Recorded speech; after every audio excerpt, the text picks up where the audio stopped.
देखिए यहाँ पे हाड़ी अपर पंचायत में कामोड़ किलांवाली से लेके ऑनवर्ड्स जो है सिटी टाउन में प्लान में काम रखवाया था। मैंने ही रखवाया था और इसमें आज ठेकेदार साहब ने जो है आज यहाँ काम शुरू किया है। आज जो है सारे यहाँ के इलाके के जो सारे हमारे प्रोमिनेंट लोग हैं सबकी मौजूदगी में ये काम शुरुआत हुई है। मुझे बड़ी खुशी है क्योंकि फार फ्लंग एरिया है और एक अरसे से यहाँ सड़क की मांग थी, लोग बहुत परेशान थे। तो ये सिटी टाउन में मैंने 2 टेंडर्स जो है वो करवाई, काम शुरू हो गया है।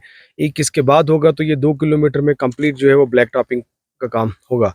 और इसके अलावा जो है ये गड़ंग चौधरियाँ टू इस्लामाबाद जो है वो नबार्ड में सड़क का काम जल्दी शुरू होगा। 3 किलोमीटर का वो है, 2 किलोमीटर स्ट्रेच इस तरह पूरा होगा तो ये 5 किलोमीटर जो है कंप्लीट गड़ंग चौधरियाँ से लेके जो है इस्लामाबाद तक की सड़क होगा। ये मेरी प्रायोरिटी थी और पिछले 4 साल में एज डीडीसी जो कमिटमेंट थी लोगों से, वो तकरीबन 20 से ज़्यादा प्रोजेक्ट जो है वो सड़कों के कंप्लीट हुए, कुछ सड़कों के प्रोजेक्ट चल रहे हैं।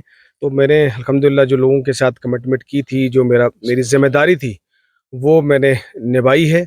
और अल्हम्दुलिल्लाह मैं ये कह सकता हूँ कि पिछले 4 साल में जितने सड़कों के प्रोजेक्ट और उसके अलावा जितने प्रोजेक्ट हुए हैं वो पिछले 30-40 साल में ना हुए हैं और ना कभी होंगे।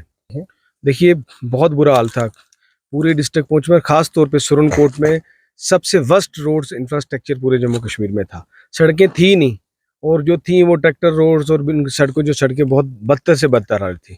पिछले 4 साल में जिस तरीके से सड़कों के प्रोजेक्ट हुए हैं तो ये डिपार्टमेंट की भी जिम्मेदारी है क्योंकि अब तो इलेक्टेड गवर्नमेंट भी आ गई है, एमएलएज भी बन गए हैं, उनकी जिम्मेदारी है जो प्रोजेक्ट हैं वो ठीक से कंप्लीट हों और सड़कों की हालत बेहतर हो। और उनकी जिम्मेदारी है कि जो काम, क्योंकि अभी भी सुरनकोट में जो है ज़्यादातर इलाके जो हैं वो सड़कों से महरूम हैं, तो ये जिम्मेदारी है गवर्नमेंट की और जो एमएलएज हैं कि वो जिस तरीके से 4 साल में हमने प्रोजेक्ट लाए उसी तरीके से जो है वो प्रोजेक्ट्स ला के जो है लोगों की परेशानियों का आसान करें। ये तो अभी एक 20 लाख का एक टेंडर है सिटी टाउन में, एक 30 लाख का जो है टेंडर है, 50-55 लाख का है और जो नाबार्ड का है वो तकरीबन 4 करोड़ के आसपास, जो गड़ंग चौधरी टू इस्लामाबाद है वो 4 करोड़ का प्रोजेक्ट है, इसका काम शुरू होगा। तो इस तरीके से इस इलाके की तकरीबन कनेक्टिविटी जो है इस सड़क के बनने से, क्योंकि हाड़ी में तकरीबन गाँव में 4 सड़कों का काम जो है वो चल रहा है, इन 4 मेजर बड़ी सड़कों से जो है इंशाल्लाह इस गांव की जो है वो कनेक्टिविटी हो जाएगी, तकरीबन गांव जो है वो जुड़ जाएगा। देखिए जेजेएम को जो है सुरनकोट में बिल्कुल कंप्लीटली फेल हो गई ये स्कीम, क्योंकि जब डीपीआर बनाए गए, क्योंकि हमारे डीडीसी बनने से पहले ये डीपीआर बन चुकी है, तो ये डीपीआर जो है उस वक्त ठीक तरीके से जिस तरह बनने चाहिए थे, गाँव की टोपोग्राफी को देख के, ग्राउंड रियलिटीज को देख के उस तरीके से डीपीआर नहीं बने। कितना इलाका जो है हमारा वो छोड़ दिया गया, दफ्तरों में बैठ के डीपीआर बने और जिसकी वजह से आज जो है वो स्कीम चल रही है, लेकिन उसके बावजूद हमारा ज़्यादातर इलाका जो है सुरनकोट कंस्टिट्यूंसी का वो छूट रहा है उस स्कीम से।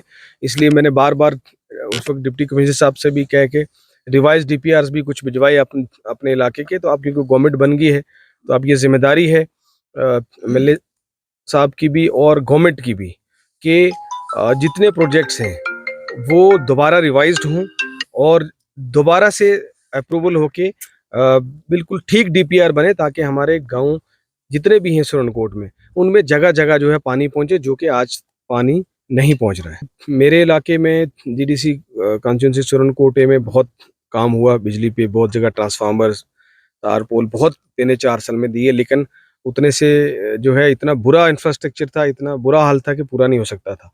इसलिए मैंने आरडीएसएस स्कीम में जो है पूरा सर्वे जो है सिर्फ मेरे इलाके का पहले सर्वे को मैंने करवाया, उसको साथ रह के उसका काम शुरू हुआ है। तो मेरे इलाके में तो जल्दी इंशाल्लाह जो है वो इस स्कीम के तहत जो है वो काम होगा और ये कंप्लीट जो है मेरा डीडीसी कॉन्स्टिट्यूंसी जो है इसमें मुकम्मल तरीके से बिजली का जो है वो काम इंशाल्लाह शुरू हुआ है और अगले 1-2 साल के अंदर मुकम्मल हो जाएगा।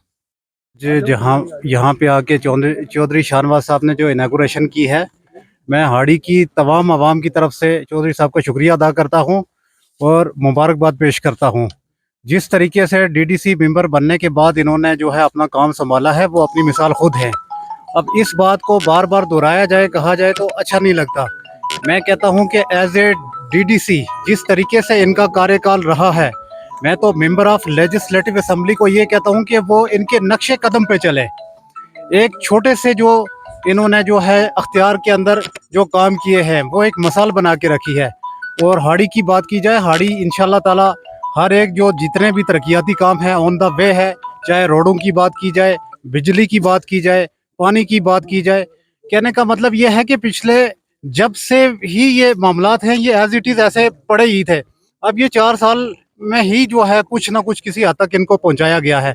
अभी थोड़ा सा टाइम तो लगेगा ही, सारी चीजें एक ही बार तो हो नहीं सकती। बहरहाल हमें यकीन है कि धीरे धीरे जिस तरीके से जो है हमारा काम शुरू है और शाहनवाज साहब ने जो अपनी जो जिम्मेदारी संभाली है उस तरीके से हमें यकीन है कि इंशाल्लाह ताला वो दिन भी दूर नहीं है कि हमारा गांव भी एक अपनी मिसाल जो है वो खुद बनेगा। नहीं, नया सुरन कोट जिस तरीके से नारे लगाए गए थे वही बात मैं कर रहा हूँ कि पिछले 70 साल में जो काम नहीं हुआ 4 साल में उसका आगाज हो चुका है। जैसे रोडों की बात मैंने की, बिजली पानी की बात की, नया सुरन कोट यही तो इसका आगाज है। इसी तरीके से जहाँ पे हमारी जो कॉन्स्टिट्यूंसी है डीडीसी मेंबर ए जो है, जो जो भी इलाका जात हैं, जो जो पंचायतें उसके अंडर आती हैं, सब में अल्लाह ताला के फजलो करम से अच्छा काम चल रहा है और नए सुरन कोट की वही एक एग्जाम्पल है। तो इस तरीके से आने वाले वक्त में भी अच्छे तरीके से काम होगा। जो हमारा 10 ईयर बाकी बचा है उसमें भी इंशाल्लाह ताला कोशिश होगी कि जितने भी काम इनकम्प्लीट है एज सोन एज पॉसिबल उनको पूरा किया जाए और मजीद आने वाले वक्त में भी इंशाल्लाह ताला इनको अच्छे तरीके से खुश असलूबी के साथ इंशाल्लाह ताला जो भी है मामलात इसको पूरा किया जाएगा।